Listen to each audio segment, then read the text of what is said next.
And I will start at foremost by congratulating my colleague, Honorable Njeri Maina.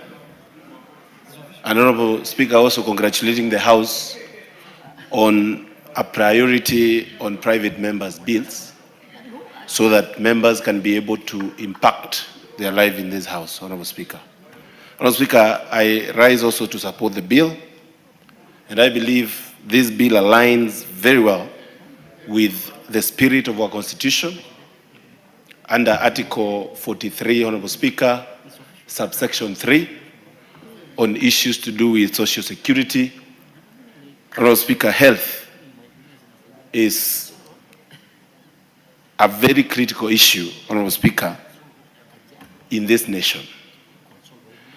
And Honorable Speaker, many of the honorable members who are here today will agree with me that everybody has a case in his constituency or in his county on a detained body, Honorable Speaker. And mostly it is happening in our public hospitals.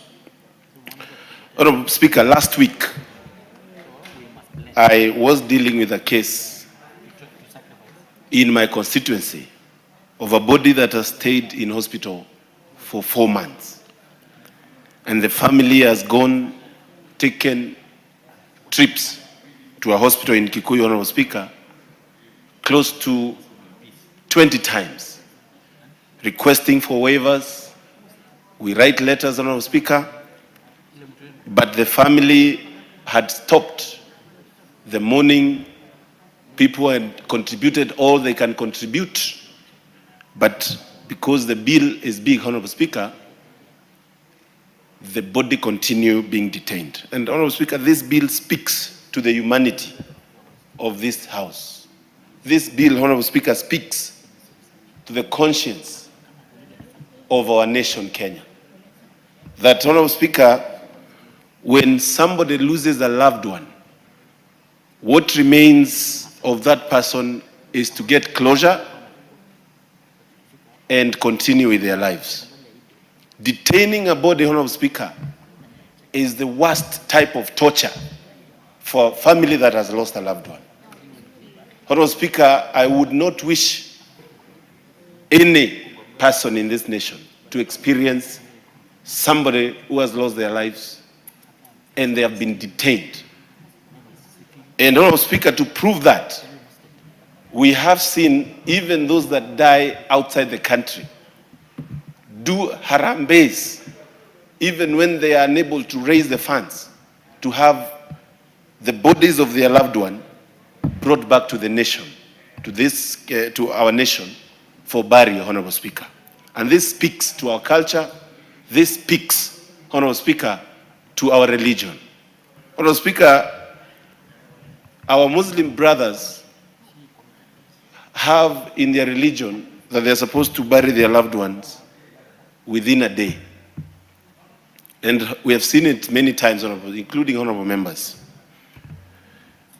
When a family is unable to bury their loved one because the body has been detained, it means that, Honorable Speaker, even they feel lost in terms of the religion, Honorable Speaker.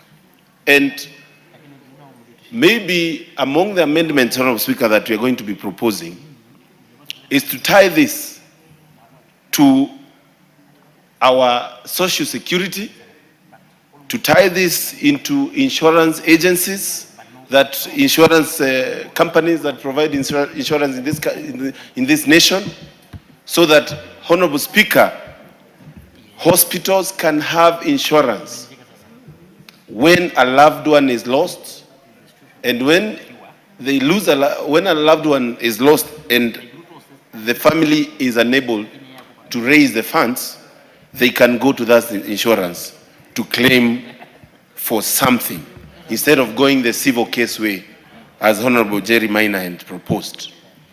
I also want to propose, Honorable Speaker, another amendment that is very important, is to also give a timeline so that it doesn't mean that every single body that has died in hospital, the family negates the payment knowing very well there is law to say release the body immediately.